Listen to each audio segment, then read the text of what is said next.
Hi everyone, I am here again with the lovely Rob, who is joining us today to talk about love and money. So this is a topic that's very dear to my heart at the moment because I got engaged last August, which is all very exciting. But what comes with that excitement is a lot of thinking about money. It becomes a major purchase, and it's something that it's really important to talk to your other half about and make sure that you're on the same page. So welcome, Rob, firstly. Hi, Mel. Great to be back. And well, firstly, congratulations to you and your other half. And I noticed you haven't managed to come up with the fiance word yet. Yes, no, I won't necessarily do that. I'm going to stick with other half for this session. So I haven't quite got the stomach for it yet. But yeah, so today when it comes to love and money, when money is a topic that we don't talk about that much as a society, and it's also something that can cause a lot of problems when it comes to relationships as well. So for me, as someone, I guess, at the start of the journey, I think you've been married for 13 years now, is it, Rob? Yeah, 13 years. Engaged 14 years ago, we got engaged. So yeah. Lovely. What should couples be thinking about when going into a big commitment like marriage and the financial element of that? Yeah, look, I think, when people get married, there's a lot to think about. And I suppose there's two elements. There's the here and now of the big day, and that's normally a big financial purchase. And I know you know that. We can maybe unpack a little bit of that. I think there's something separate as well, which is you're now two people, maybe earning salaries, maybe not. But you now both need to think about how much you're earning, how much you're saving, how much you're investing. What are you doing for your pensions? There are tax benefits to being married that many people don't really understand. There's this really interesting stat, which is actually couples who stay together for a long time grow their wealth or they get wealthy about 77% more than those who are single. However, money is also one of the highest causes of divorce. So it's a bit of if you get it right, there's, not only happy married life, but also a wealthy and prosperous future. But if you get it wrong, it can lead to divorce. And actually divorce also is a big financial negative outcome for both people. So it's a big topic. Yeah, I mean, it's huge. And just, I guess, let's start on the first one, right? The big purchase and thinking about the big day and being on the same page, right? Because there's such a spectrum of what you could do in terms of weddings. And when you think about like house deposits as well, you're kind of building that into thinking about how much you want to spend. And I certainly find with my other half, we think about money very differently. So it's really important for us to kind of have a discussion because he's fairly relaxed about it and I'm pretty not relaxed about it. And I'm a spreadsheet person and everything's got to be in control. And I think when it comes to the planning of the wedding, we have to have these moments where we sit down and go through and I'm like, right, today it's the wedding spreadsheet day and we need to go through it. And it prompts a lot of conversations that perhaps you don't have before you're engaged. And it really changes a part of your relationship in that way to understand other people's perspectives and what's an appropriate amount to spend on a wedding cake, for example. I don't know if that's something that you found when you were getting ready for your wedding. Well, I think I look at a couple of things. Like, roughly speaking, the average salary in the UK is £30,000 to £35,000. So if two people are married, is one earning, is one not? Is that £70,000 or £35,000? The average amount spent on a wedding sort of pre-COVID was sort of £20,000 to £25,000, but easily 40,000, 50,000, and 40% of couples found that they went over budget on what they spent. Gosh. And look, there are the big ticket items of the venue, but look, here's the crazy thing. The average venue cost is £7,500 cheaper in January than in June. So do you really want that summer wedding? Mondays are cheaper than Fridays or Saturdays. Do you want 150 people or do you want 50 people? One of the things that's come out of COVID is that people were forced to have smaller weddings. And just anecdotally, the people that I know are really pleased that they had smaller weddings. I mean, don't tell anyone, but I mean, I had 150 people at our wedding and I wish some of them I've never seen again. I mean, you end up inventing, friends of your mum and dad and, Auntie X and Uncle Y who knew you when you were this high. Yeah. You've not seen them for 25 years. They come to your wedding and then you don't see them for another 15 years. And so, yeah, we had a budget. I had a spreadsheet. I still have my spreadsheet. And actually, for a long time, people used to say, can I have your spreadsheet, Rob? Because it was all laid out, venue, band, cake. Yeah. I think for me, it's a values thing and trying to get on the same page. What is more important? Is it the photographer? Is it the band versus the DJ? A live band is more expensive than a DJ. Are you going to have 50 guests or 100 guests? Do you want to spend more money on wine or more money on cake? I was more of the wine. My wife wanted to spend more money on flowers. I was like, I had no idea you could spend this much money on flowers. That also blew my mind when I started thinking about quotes. And I think it's a really interesting one, right? When you say about summer weddings and how much you want to spend on flowers. And I definitely found that I had this view of what my wedding wanted to look like. And so much of that was based on films and what I see on Instagram. And the realization that, a ceremony arch that I'm looking at on Instagram is in itself thousands of pounds to do, let alone the rest of the wedding. And I was like, oh, I need to readjust my thinking here. And it's that kind of almost FOMO element and this expectation of what a wedding needs to be that it is part of the conversation as well. And it is something that's really hard to kind of pare back, particularly when you might have lots of friends who've done the big wedding and then you feel pressured in order to do it that way. So I really like that idea of thinking about what the non-negotiables are, right? So for us, it was kind of, we wanted to have good booze, we wanted to have good food, and we wanted to have a good band, and everything else we were kind of okay with it not being amazing and incredible, but it was something that we kind of have supporting bits for. But those were the bits that we had to get right, and that's where the bulk of the budget went. So a couple of things. I mean, we got married pre-Instagram, and actually I was reading an article about how ridiculous weddings have got because of Instagram, and I think my number one advice is your wedding goes so quickly, like definitely don't get caught up in trying to get that perfect Instagram shot of you and your bridesmaids and all the rest. It is not about that. So it's a really fascinating insight into what Instagram has done to weddings, which just wasn't a thing when we got married. A couple of other observations.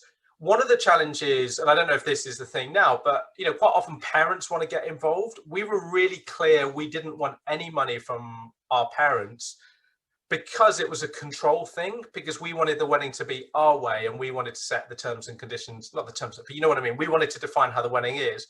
The moment you take a substantial amount of money from your mum and dad or your other half's mum and dad, they start to have a say in, oh, but I'm paying for all your wine, but wouldn't it be, Uncle Bob needs to come and my best friend from the golf course needs to come, and it changes the dynamic. So the reason I highlight that is that money influences our relationships and dynamics, not just between husband and wife, but also between family members. Just to the side, I always remember going to a wedding that was an insane wedding. I mean, this wedding, they got married at the venue where, if you've watched a show called Downton Abbey, where they filmed Downton Abbey. Oh yeah.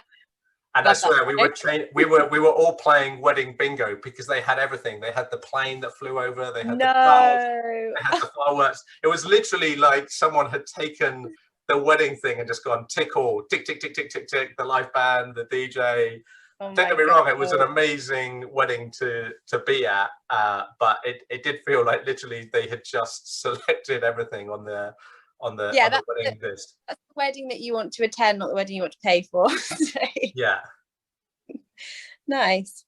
And then the second thing, I guess, is post the wedding, right? So there's a much bigger financial commitment there. You're starting out with possibly spending quite a lot of money together, but then, as you say, you're merging two salaries. It might be one salary. Once you're married, you are legally bound to each other, and that has an impact on a lot of things. So what should people be thinking about once you're kind of post wedding when it comes to finances? So this is very unromantic and unlovely, but legally, and I think you're a lawyer, but you are both married, so both your financial assets and liabilities are yours together. You would be amazed how many couples are married who don't share a joint bank account. So they are married, but they still run their finances and therefore don't know exactly what each other are spending. Yeah. separately was we both have a joint account and everything gets paid into. I still have a separate account, but that comes off. It kind of comes into a hub account, which is a joint hub account, and then we pay our And ISAs and pensions off there. Again, if you have couples where one of you is a higher rate taxpayer and a lower rate taxpayer, there's loads of things you can do around pensions and top ups and gifting.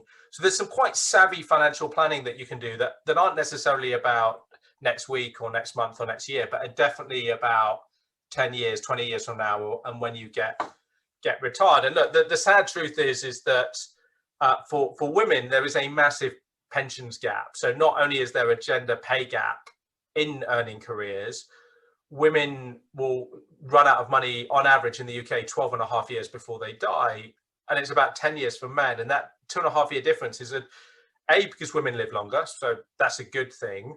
But women, because they tend to earn less, are saving less. Also, typically, they'll take time out for maternity leave and often miss out on contributing to their pension while on maternity leave. So that has a massive impact. And if you're in what's called a defined contribution pension and you're not in the default fund, if you pick the risk, women will tend to take less investment risk than men.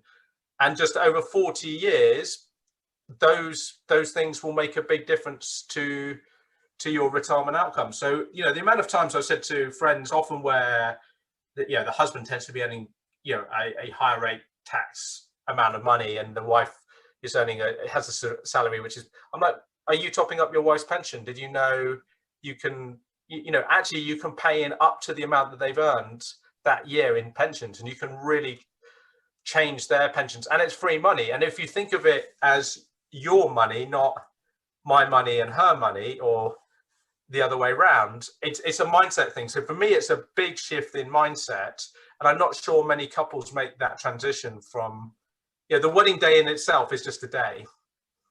That is quite a significant mental mind shift that says, now let's think about our combined earning capability. What can we do? What are the tax benefits that are available? What are we trying to achieve? Are we trying to buy a house together? Should we think about getting a LISA? How are we going to save for that?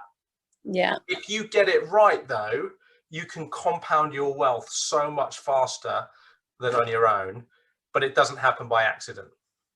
I mean, that's so interesting because, I talk a lot about money. Obviously, we're doing best intentions. I work in financial services. Talk about the wedding. Yeah, fine. Talk about houses, mortgages, fine.